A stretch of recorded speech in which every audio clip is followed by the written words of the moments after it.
ಓಂ ನಮೋ ಭಗವತೆ ವಾಸುದೇವಾಯ ನಮಃ. ನಮಸ್ಕಾರ ಸ್ನೇಹಿತರೆ, welcome to VRL Astro and Ayur 369 YouTube channel.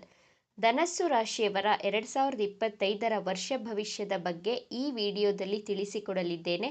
ಗುರುಗ್ರಹ, ರಾಹುಗ್ರಹ, ಕೇತುಗ್ರಹ, Shani ಗ್ರಹಗಳ ಪರಿವರ್ತನೆ ನಿಮ್ಮ ಜೀವನದಲ್ಲಿ ಯಾವ ರೀತಿಯ ಪಾಸಿಟಿವ್ ಹಾಗೂ ನೆಗೆಟಿವ್ ರಿಸಲ್ಟ್ಸ್ಗಳನ್ನು ಕೊಡಲಿದೆ ಎಂದು ನೋಡೋಣ.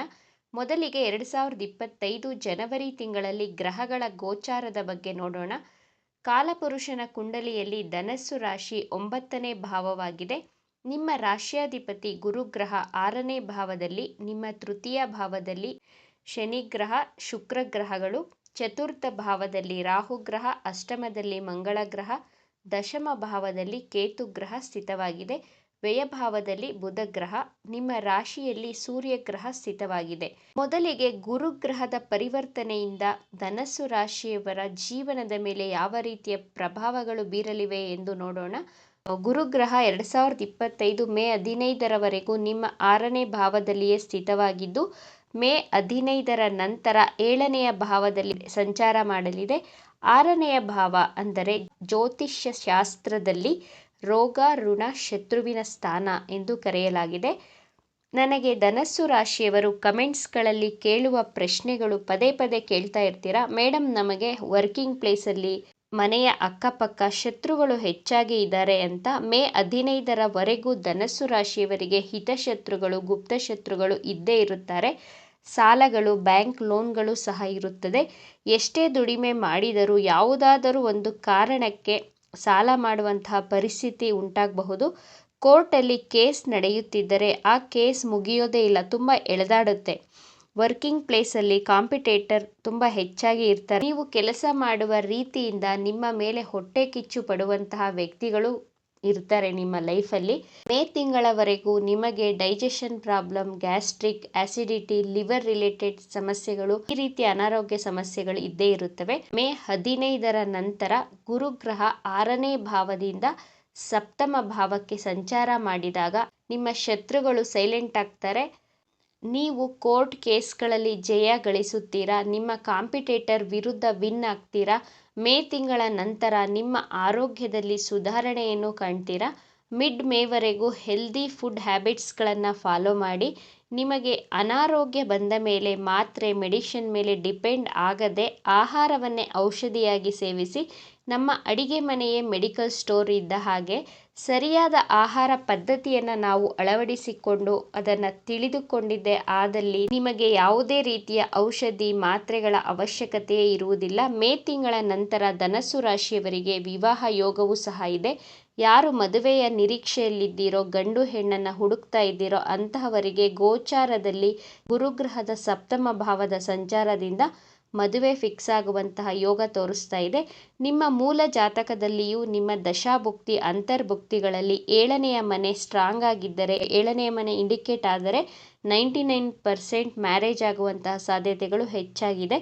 ಮೇ ತಿಂಗಳ ನಂತರ ಗುರುಗ್ರಹ ನಿಮಗೆ ಆತ್ಮವಿಶ್ವಾಸವನ್ನು ಕೊಡುತ್ತಾರೆ. ನಿಮ್ಮಲ್ಲಿ ಧೈರ್ಯ, ಹೆಚ್ಚಿನ ಆತ್ಮಸ್ಥೈರ್ಯವನ್ನು ತುಂಬುತ್ತಾರೆ. ನಿಮ್ಮ ರೋಗ, ಋಣ, ಸಾಲ, ಶತ್ರುಗಳಿಂದ ಮುಕ್ತಿಯನ್ನು ಹೊಂದಬಹುದು. ನಿಮ್ಮ ವೈವಾಹಿಕ ಜೀವನದಲ್ಲಿ ಪ್ರೀತಿ ಹೆಚ್ಚಾಗಲಿದೆ. ಧನಸ್ಸು ರಾಶಿಯವರು ವಾಹನ ಖರೀದಿ, ಸೈಟ್ ಖರೀದಿ, ಮನೆ ಕಟ್ಟುವಂತಹ ಯೋಗ ಮೇ ತಿಂಗಳ ನಂತರ ಇದೆ. ಮೇ ತಿಂಗಳ ನಂತರ ಪಾರ್ಟ್ನರ್ಶಿಪ್ ಬಿಸ್ನೆಸ್ ಅನ್ನು ಸಹ ಸ್ಟಾರ್ಟ್ ಮಾಡಬಹುದು. ಹೆಚ್ಚಿನ ಧನಲಾಭವನ್ನು ನೋಡ್ತೀರಾ. ಧನಸ್ಸು ರಾಶಿಯವರಿಗೆ ಮೇ ತಿಂಗಳ ನಂತರ ಗುರುಗ್ರಹದ ಅನುಗ್ರಹದಿಂದ ನಿಮ್ಮ ಮನಸ್ಸಿನ ಆಸೆ ಆಕಾಂಕ್ಷೆಗಳು ಈಡೇರುವಂತಹ ವರ್ಷವಾಗಿದೆ. ಎರಡನೆಯದಾಗಿ 2025ರಲ್ಲಿ ಶನಿಗ್ರಹದ ಬದಲಾವಣೆಯಿಂದ ಧನಸ್ಸು ರಾಶಿಯವರ ಜೀವನದ ಮೇಲೆ ಯಾವ ಕ್ಷೇತ್ರಗಳಲ್ಲಿ ಪರಿವರ್ತನೆಯಾಗಲಿದೆ ಎಂದು ನೋಡೋದಾದರೆ, ಶನಿಗ್ರಹ ನಿಮ್ಮ ತೃತೀಯ ಭಾವದಲ್ಲಿ 2025 ಮಾರ್ಚ್ 30ರವರೆಗೂ ಸ್ಥಿತವಾಗಿರುತ್ತದೆ. 3ನೆಯ ಮನೆ ಅಂದರೆ ಶಾರ್ಟ್ ಟ್ರಾವೆಲ್ ಮನೆ, ಡಿಜಿಟಲ್, ಆನ್ಲೈನ್ ಕೆಲಸ ಕಾರ್ಯಗಳಲ್ಲಿ ಬ್ಯುಸಿ ಆಗುತ್ತೀರಾ. ನಿಮ್ಮ ಜೀವನದಲ್ಲಿ ಹೊಸ ಹೊಸ ವ್ಯಕ್ತಿಗಳನ್ನು ಭೇಟಿಯಾಗುತ್ತೀರಾ. ಹೊಸ ಜಾಗಗಳಿಗೆ ಭೇಟಿ ನೀಡುತ್ತೀರಾ. ಮಾರ್ಚ್ 30ರವರೆಗೂ ಆನ್ಲೈನ್, ಮೊಬೈಲ್ಗಳಲ್ಲಿ ಹೊಸ ವಿಚಾರಗಳನ್ನು ಕಲಿಯುವಂತಹ ಪ್ರಯತ್ನವನ್ನು ಮಾಡುತ್ತೀರಾ. ಮಾರ್ಚ್ 30, 2025ಕ್ಕೆ ಶನಿಗ್ರಹ ನಿಮ್ಮ ಚತುರ್ಥ ಭಾವಕ್ಕೆ ಪ್ರವೇಶಿಸಿದಾಗ ಧನಸ್ಸು ರಾಶಿಯವರಿಗೆ ಅರ್ಧಾಷ್ಟಮ ಶನಿ ಪ್ರಾರಂಭವಾಗುತ್ತದೆ. ನಿಮ್ಮ ಮನೆ, ಕುಟುಂಬದವರ ಬಗ್ಗೆ, ನಿಮ್ಮ ತಾಯಿಯ ಬಗ್ಗೆ ಹೆಚ್ಚು ಯೋಚನೆ ಮಾಡ್ತೀರಾ ಅಥವಾ ಮನೆ ತಗೋಬೇಕು, ಸೈಟ್ ತೆಗೆದುಕೊಳ್ಳಬೇಕು ಅನ್ನುವಂತಹ ಆಲೋಚನೆಗಳು ನಿಮ್ಮ ತಲೆಯಲ್ಲಿ ಪದೇ ಪದೇ ಓಡ್ತಾನೆ ಇರುತ್ತೆ. ನಿಮ್ಮ ಕೆಲಸ ಕಾರ್ಯಗಳ ಬಗ್ಗೆ ಹೆಚ್ಚು ಯೋಚಿಸುತ್ತೀರಾ. ಜಾಬ್ ಚೇಂಜ್ ಮಾಡಬೇಕು, ಏನನ್ನಾದರೂ ಸಾಧನೆ ಮಾಡಬೇಕು ಜೀವನದಲ್ಲಿ ಎಂಬಂತಹ ಯೋಚನೆಯನ್ನು ಶನಿಗ್ರಹ ನಿಮ್ಮಲ್ಲಿ ತುಂಬುತ್ತಾರೆ. ನಿಮ್ಮ ಮನಸ್ಸಿಗೆ ಹೆಚ್ಚು ತಳಮಳ ಉಂಟಾಗ್ತಾನೆ ಇರುತ್ತೆ. ನಿಮ್ಮ ಕೆಲಸ ಕಾರ್ಯಗಳಲ್ಲಿ ಜವಾಬ್ದಾರಿಗಳು ಹೆಚ್ಚಾಗುತ್ತದೆ. ನೀವು ಪ್ರಾಪರ್ಟಿ ಬಗ್ಗೆ, ವೆಹಿಕಲ್ ಪರ್ಚೇಸ್ ಮಾಡಬೇಕು ಅನ್ನುವುದರ ಬಗ್ಗೆ ಹೆಚ್ಚು ಆಲೋಚನೆಯನ್ನು ಮಾಡ್ತೀರಾ. ಚತುರ್ಥ ಭಾವದ ಶನಿಗ್ರಹ 6ನೇ ಭಾವಕ್ಕೆ ದೃಷ್ಟಿಸುತ್ತಿದೆ. ಶತ್ರುಗಳು ನಿಮ್ಮನ್ನು ನೋಡಿ ಹೆದರಿಕೊಳ್ತಾರೆ. ಶತ್ರುಗಳು ಸಹ ಕಡಿಮೆಯಾಗ್ತಾರೆ. ಶನಿಗ್ರಹದ ದೃಷ್ಟಿ 6ನೇ ಭಾವದ ಮೇಲಿರುವುದರಿಂದ ನಿಮ್ಮ ದಿನನಿತ್ಯದ ಕೆಲಸ ಕಾರ್ಯಗಳಲ್ಲಿ ಸ್ವಲ್ಪ ಆಲಸ್ಯವನ್ನು ತೋರಿಸ್ತೀರಾ ನೀವು. ಮೂರನೆಯದಾಗಿ 2025ರಲ್ಲಿ ರಾಹು ಕೇತು ಗ್ರಹಗಳ ಬದಲಾವಣೆಯಿಂದ ಧನಸ್ಸು ರಾಶಿಯವರ ಮೇಲೆ ಯಾವ ರೀತಿಯ ಪರಿಣಾಮ ಬೀರಲಿದೆ ಅಂತ ನೋಡೋಣ. ಮೇ 18ರವರೆಗೂ ರಾಹು ಗ್ರಹ ನಿಮ್ಮ ಚತುರ್ಥ ಭಾವದಲ್ಲಿ, ಕೇತು ಗ್ರಹ ನಿಮ್ಮ ದಶಮ ಭಾವದಲ್ಲಿ ಸ್ಥಿತವಾಗಿರುತ್ತದೆ. ರಾಹುಕೇತುಗಳು ಯಾವಾಗಲೂ ಆಪೋಸಿಟ್ ಆಗಿಯೇ ಸ್ಥಿತವಾಗಿರ್ತಾರೆ. ಮೇ 18ರ ನಂತರ ರಾಹು ಗ್ರಹ 3ನೇ ಭಾವಕ್ಕೆ, ಕೇತು ಗ್ರಹ 9ನೇ ಭಾವಕ್ಕೆ ಹಿಮ್ಮುಖವಾಗಿ ಚಲಿಸುತ್ತಾರೆ. ಮೇ 18ರವರೆಗೂ ನಿಮ್ಮ ತಾಯಿಯ ಆರೋಗ್ಯದಲ್ಲಿ ಬಹಳ ಎಚ್ಚರಿಕೆಯನ್ನು ವಹಿಸಿ. ನಿಮ್ಮ ತಾಯಿಗೆ ಸಣ್ಣ ಪುಟ್ಟ ಅನಾರೋಗ್ಯ ಕಾಣಿಸಿದರೂ ವೈದ್ಯರ ಸಲಹೆಯನ್ನು ಪಡೆದುಕೊಳ್ಳಿ. ನಿಮ್ಮ ಸುಖ ಸ್ಥಾನದಲ್ಲಿ ರಾಹುಗ್ರಹ ಸ್ಥಿತವಾಗಿರುವುದರಿಂದ ನೀವು ದೊಡ್ಡ ದೊಡ್ಡ ಪ್ರಾಜೆಕ್ಟ್ಗಳನ್ನು ಕೈಗೆ ತೆಗೆದುಕೊಂಡರೂ ಮೇ 18ರವರೆಗೂ ನಿಮ್ಮ ಕೆಲಸ ಕಾರ್ಯಗಳಲ್ಲಿ ಸ್ವಲ್ಪ ಅಬ್ಸ್ಟಕಲ್ಸ್ಗಳು, ಅಡೆತಡೆಗಳು ಉಂಟಾಗ್ತಾನೆ ಇರುತ್ತೆ. ಕೇತು ದಶಮ ಭಾವದಲ್ಲಿರುವುದರಿಂದ ನಿಮ್ಮ ವೃತ್ತಿ ಕ್ಷೇತ್ರದಲ್ಲಿ ಅತೃಪ್ತ ಭಾವನೆ ಇರುತ್ತದೆ. ನಿಮ್ಮಲ್ಲಿ ಕೆಲಸ ಮಾಡುವ ವಿಚಾರದಲ್ಲಿ ಒಂದು ಡಿಸ್ಸ್ಯಾಟಿಸ್ಫ್ಯಾಕ್ಷನ್, ಡಿಟ್ಯಾಚ್ಮೆಂಟ್ ಇದ್ದೇ ಇರುತ್ತದೆ. ಮೇ 18ರ ನಂತರ ರಾಹು ಗ್ರಹ ನಿಮ್ಮ 3ನೇ ಭಾವದಲ್ಲಿ ಸಂಚಾರ ಮಾಡಿದಾಗ ನಿಮ್ಮಲ್ಲಿ ಧೈರ್ಯ, ಸಾಹಸ ಪ್ರವೃತ್ತಿ, ಕಾನ್ಫಿಡೆನ್ಸ್ ಲೆವೆಲ್ ಹೆಚ್ಚಾಗುತ್ತದೆ.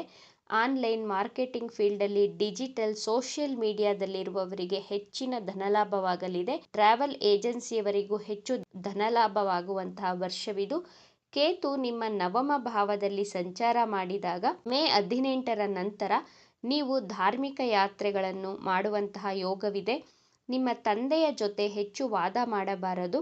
ನವಮ ಭಾವ ಅಂದರೆ ಪಿತೃಸ್ಥಾನ ಎಂದು ಸಹ ಕರೆಯಲಾಗಿದೆ. ಆದ್ದರಿಂದ ಈ ಟೈಮ್ ಪೀರಿಯಡಲ್ಲಿ ನಿಮ್ಮ ತಂದೆಯ ಜೊತೆ ಹೆಚ್ಚು ಮಾತುಕತೆ, ವಾದ ವಿವಾದಗಳಿಗೆ ಸಿಲುಕಿ ಹಾಕಿಕೊಳ್ಳದೆ ಅವರನ್ನು ಹೆಚ್ಚು ಗೌರವದಿಂದ ಕಾಣಬೇಕಾಗುತ್ತೆ ನೀವು.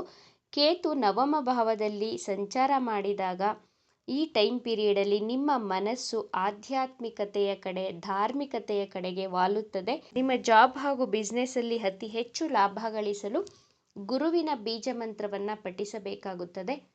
ಮಂತ್ರ ಹೀಗಿದೆ: ಓಂ ಗ್ರಾಂ ಗ್ರೀಂ ಗ್ರೌಂ ಸಹ ಗುರುವೇ ನಮಃ. ಮತ್ತೊಮ್ಮೆ ಓಂ ಗ್ರಾಂ ಗ್ರೀಂ ಗ್ರೌಂ ಸಹ ಗುರುವೇ ನಮಃ.